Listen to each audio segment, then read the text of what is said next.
Okay, Cullen, Tom Hitchcock here. You're looking dapper. We do our best. We dress like our clients who are all lawyers, Tom. So it's an honor to be here. Been a follower of yours for some time. So it's great to finally take the online offline and have a chat with you, my friend. Oh, yeah, likewise, I really appreciate it. And actually, you're quite right, because obviously I'm significantly underdressed to you. But I'll tell you, I arrived in Australia almost 14 years ago, and I turned up in a suit and tie.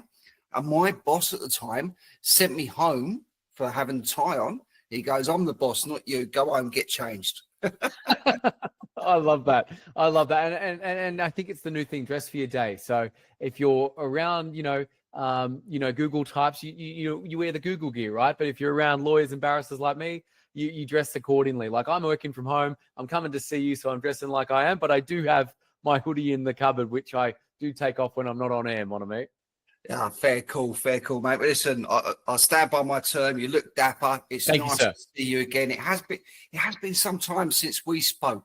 Yes, it's been a long time actually. What's news in your world that we can give you some free airtime on your show, my friend? Oh, mate, all sorts. This podcast is our one of our key things right now. We're really enjoying giving people a platform to talk about their journey, what they want to share with the world. And I love it. I could do this constantly. It's really nice having these conversations that are made evergreen for other people. And there's lots of exciting things coming up. But honestly, mate, this is not about me. This is about you today. And we can reminisce all we like. There's going to be people listening to this that do not know who Cullen is. So do you want to sort of give it in a nutshell for them? Give it in a nutshell. I'm a loving husband and father of two boys under 2. I'm a broker here in Sydney, but we operate nationally. We've been in business the last 7 years, and we look after finance for lawyers and barristers. Our business is called Legal Home Loans, but we built our business through LinkedIn. And I've just recently published a book because I thought, you know what, I'm just going to put it down on paper and help other entrepreneurs, people that are wanting to grow and scale their sole prac, their business. So I've come out with the laws of LinkedIn recently, which is 23 laws to attract your ideal clients, build your loyal following, and scale your income to 7 figures on LinkedIn. So that's less a money maker, but more just a way for me to leave a legacy for others looking to add value the way we did, Tom, because you know what it's like starting your business. We started day one. No one knew who we were. We had no money for marketing, and we thought we need a channel to market, which is low risk, where we can start from day one and impact more people quicker. And that's when we started our journey, May the 4th, 2018, which is Star Wars Day. May the 4th be with you. Love it. What a brilliant nutshell. And you kind of started where you finished up there. Okay, so I'll do my best to actively listen so we can nurture these conversations somewhat. But I like the fact you started straight away that you're a father of 2 boys. Okay, so a lot of time, obviously, our work, our businesses are all encompassing, and that's what people lead into. It's almost like purely defines us. Correct. More to life than that, and you led on that and built it too. I just got this made for my laptop, so I'm a big believer. You'll see it on LinkedIn. I say LinkedIn is LinkedIn, and business is business, personal is personal. That's rubbish. Business is personal. So I got this made up for my computer. So I love opening my laptop. I can see my beautiful wife and my 2 boys, because that inspires me every day. You're right, Tom. You're in business to make an impact, but you're also in business to help provide and make an impact for your family. And that's my drive every day. Yeah, love it. And thanks for sharing that picture. At the tail end of your nutshell, you use one term which I'm heavily focused on. Do you know what that term was? Is it impact? No. Tell me. I'll take that one as well. Legacy. Oh, very good. Legacy. Very good. So I had a book come out a while ago. I've done my TED talk recently, and these are evergreens we just mentioned. But it's a load of things that I'm doing so that the efforts I put into this world continue in my absence. Yes. But this process, in my mind, begins when your kids start talking. Good point. That's a good point. And Benji is starting to talk now. He's obviously over 2 years old. He's starting to say a few things, put some things together. So I'm seeing it. I'm feeling the ripples, as it were. Yeah. So I think just being a parent, it gets you to think about the process, the stages we go through, how we leave the world in a better place. We do this through integrity and how we behave day to day. But the kids are our immediate influence. That's the stuff, how we set them up. I think one of them wanted to sneak in then. Actually, no, that was my wife probably coming in with the little baby. But yeah, I was talking like this is what I read every day. I'm getting into the Stoic mindset, which is all about legacy. So I've got Ryan Holiday's Daily Stoic, which I read every day, and I got a little journal. But I've also got this one for parents, which is the Daily Dad, which is 366 ruminations on fatherhood, love, and raising great kids. And one of the recent chapters is on don't worry if your kids don't listen to you. Be worried that they watch everything you do, because they are watching. And that one has always that's impacted me profoundly. I think there was I think John Wooden, he's like an NBA basketball coach. One of his mentors, when he first had a baby, gave him a picture, and it's just of a man walking with his son behind him on the beach in his footsteps. And it's like, wherever I go, this little person is, walking behind me. So that also has deeply impacted the way I go about my life. And you're absolutely right there, because, okay, we could say that, please don't do this, go clean your room, or whatever these things are, okay? But we desensitize ourselves to the impact of action. Yes. And there's so many little things. I turn around and say, my boys picked up my boxing gloves. So what are you doing? And all these little things you don't think they've noticed, and they copy. And it can cause some quite embarrassing moments as well. When the boys come back from school and things like that, where did they pick that up from? Absolutely, my friend. So yeah, it's you want to your attitude is contagious. You want to make sure it's one worth catching, for sure, especially your kids and your family. Okay. So you're well read, you're well disciplined. No, I do my best too. Like I've got a goal of, at least 8 pages a day, whether that's listening or reading. My wife has got me into fiction. So let me see if I can grab it here. I listen to a lot of self-development, right? So I obviously, all the classics, Tony Robbins, Jim Rohn, James Clear, which is good. But she got me this book. It's called 1,000 Books to Read Before You Die. Okay. And it's compiled by James Mustich. And it's basically a compilation of all the books that he deems, it's his list, but you should read before you die. And it's actually great because a lot of them are fiction, and a lot of them are books that I never would have picked up myself. So it's actually forcing me in an enjoyable way, to look at someone else's perspective. So the book I'm reading at the moment is, you probably never heard of it, but it's called Half a Yellow Sun. And it's a fiction book about the Nigerian war that happened in the 60s. Now, I have no idea about that.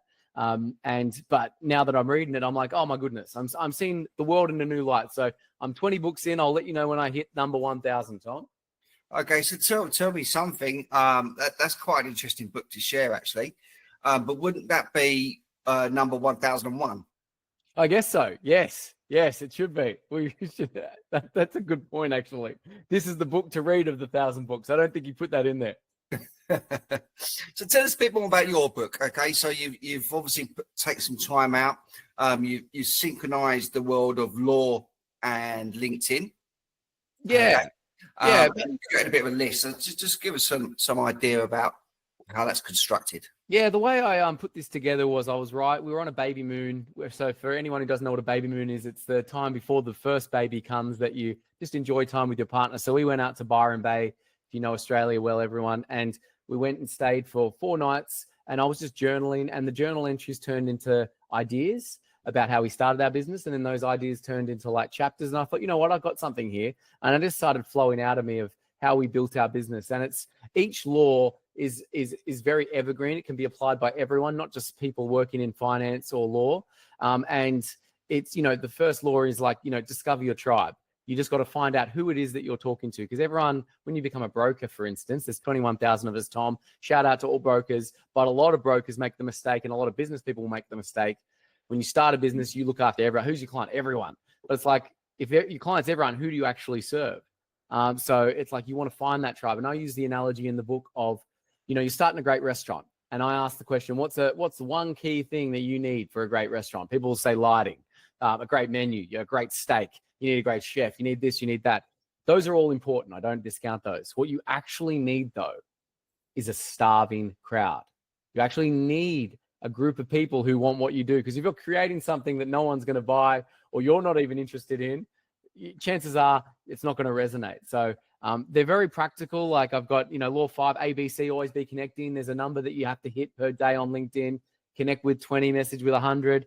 And it's really, and a lot of them are factored around human psychology. So I make no bones about telling you why they work and why you're going to get great outcomes from some of them. Like one of them is celebrate birthdays and promotions and anniversaries on LinkedIn. And there's a reason why I message people around that time every day. I got up today and I message 100 people around their birthday, anniversary, and promotion. Because what that does, and you probably know this more than anyone, Tom, Maslow created a hierarchy of needs, right? It's a pyramid. And at the bottom is, just shelter, base human needs. You go up the list and you need things like safety and security. The other things you need are connection and love. But then when you get to the top, it's the need for being recognized and self-esteem and self-actualization. So when you actually shout someone out or wish them a happy birthday or say congratulations on a promotion, psychologically, you're tapping into those higher needs of self-esteem. You're automatically boosted in their mind. They're getting a voicemail, which they never receive on LinkedIn because they're usually getting pitch slapped by someone with some sales pitch that long. And you're actually just making it about them, similar to what you do with this show. You're saying, hey, Tom, just saw it's your birthday today. Happy 21. And when you're next in the CBD, if you don't think it's a terrible idea, would love to grab a coffee and learn more about what you do. And by the way, we've just come out with our latest article on podcasting. Would love to send it your way. If you do that every day and you message at least 10 people, let's set the goal of 10 people. At the end of the month, you're going to be very happy. At the end of 3 months, your business will look very different. Yes, I agree with that. There's a few sales components there, one of them being the law of averages, but also catching people at the right time with the right message. And these are things that people get wrong constantly, as our inboxes tell us. But I like the Maslow point because if we talk to the pyramid, okay, they're all needs, okay, they're all important. Some more important to others because there's an element of necessity. But the pointy bit at the top, as you said, that's an area where we frequent less often. Correct. So it's a bit like hearing a Christmas tune for the first time in a year. It's that feels good. It's familiar. It's familiar. Exactly. And you remember it and it makes you feel good. It takes you back to a time, right? Yeah. So if we can manufacture that for people, that sort of dopamine hit where that and people remember how you make them feel, then even if there's no custom there, it's not transactional, and there's nothing there at all between you, you still made someone's day enough that they remember you in a positive light. Correct. And that's the whole goal. My whole ethos, and similar to your Mr. Purple of legacy, is leave people better than you found them. Yeah. And I think if you're doing that in your personal and professional life, and you act with integrity and you always act in good faith, I think you can't go wrong. Yes, and integrity, absolutely. It's a value which most companies have now. It's on the kitchen wall when they're breaking out and gossiping about each other. Yeah. But it is who you are when no one's looking, and I think that's a value that needs to be more robust these days. That's my cynical mindset on it, but I think it has a lot of attributes to it. So, okay, all right. So your background, you're a mortgage broker, finance broker, okay, and you decided you've half-assed this to focus in the space of the legal world. Yes. Okay. Yes. Did you have a legal background before? Why then? Why now? Why? Basically, why? Good question. I didn't have a legal background, and my business partner didn't, AJ. We were both working in banks. He was working at Investec, BOQ Specialist. I was working at Macquarie Bank. He left first. He was in a lawyer's office with the broking business. He overhearing the conversations, and he gave me a call and said, Cullen, these lawyers, they're so busy, they're super smart, but they have no idea about finance. And not only that, in Australia, lawyers, doctors, and accountants can borrow with just a 10% deposit, whereas us civilians have to borrow with a 20% deposit. And it takes 12 years when you're renting to save a 20% deposit. But if you can cut that in half or a quarter and know which banks do it for lawyers, it's very powerful. So we thought, you know what, let's start this thing. Let's look after just lawyers. Let's advertise the fact that we're doing 90%. And it's to that point in the book I talk about when you talk to your starving crowd. They come out of the woodwork and they're like, oh my God, I didn't know this existed. It's so great that you exist. And we're in a very interesting world where our suppliers are also our competitors. So our banks can also write the loans themselves. But we're in a very lucky situation here in Australia that 75% of loans are written through brokers. And I'm sure that'll continue to be strong.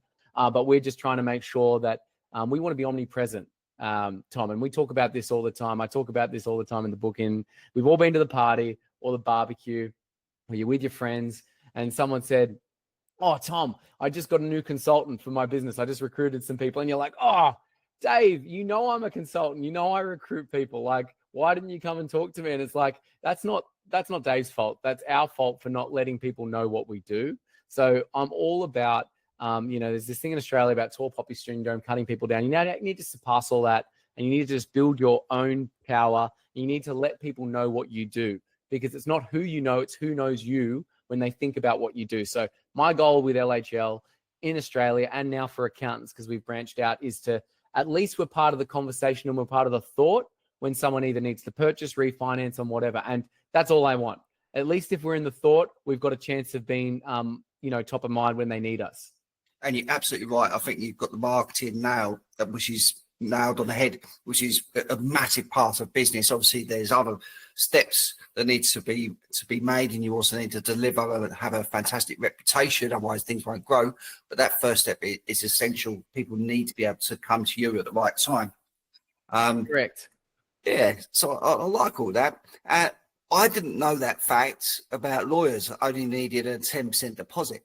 That's quite interesting. Are there any other sectors where that's the case?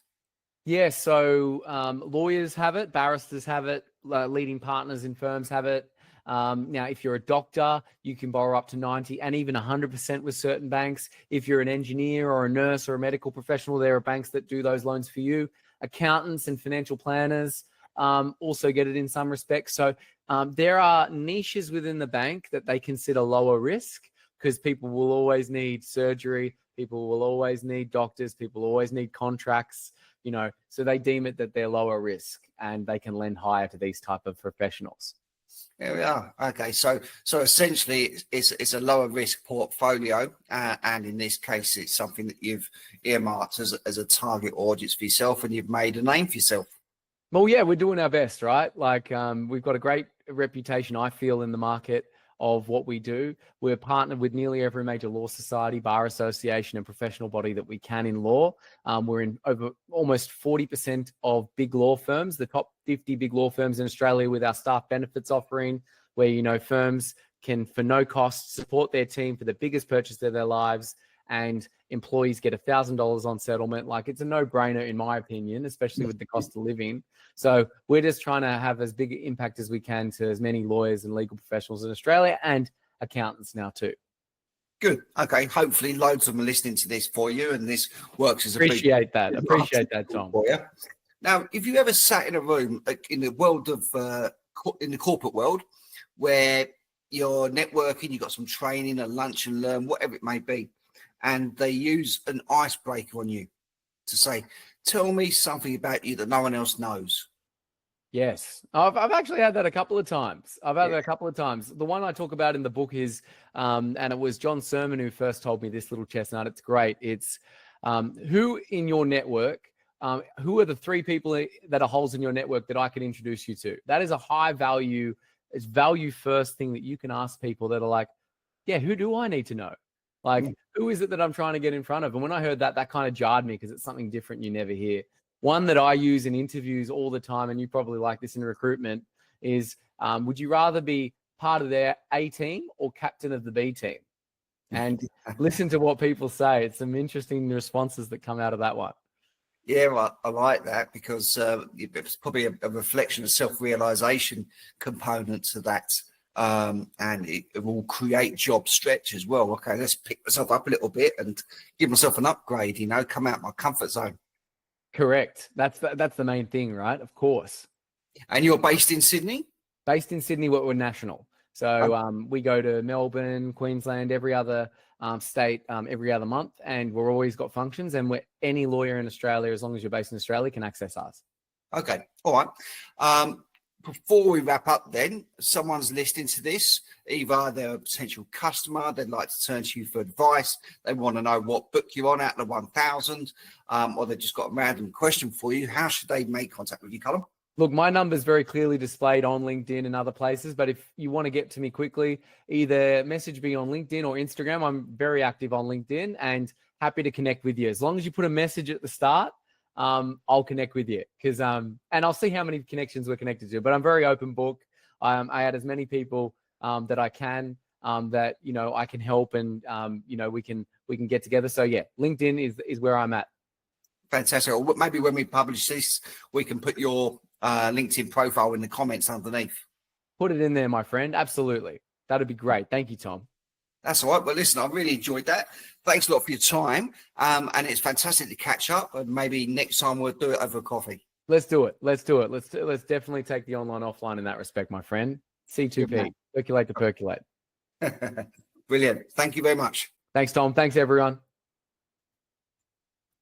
Thank you for watching this episode. I hope that you did enjoy it, had lots of takeaways from it.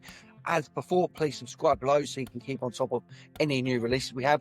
And also, if you would like to have your story told, just reach out with me and I'd love to give you that platform. My best email address is tom@purplepatchconsulting.com.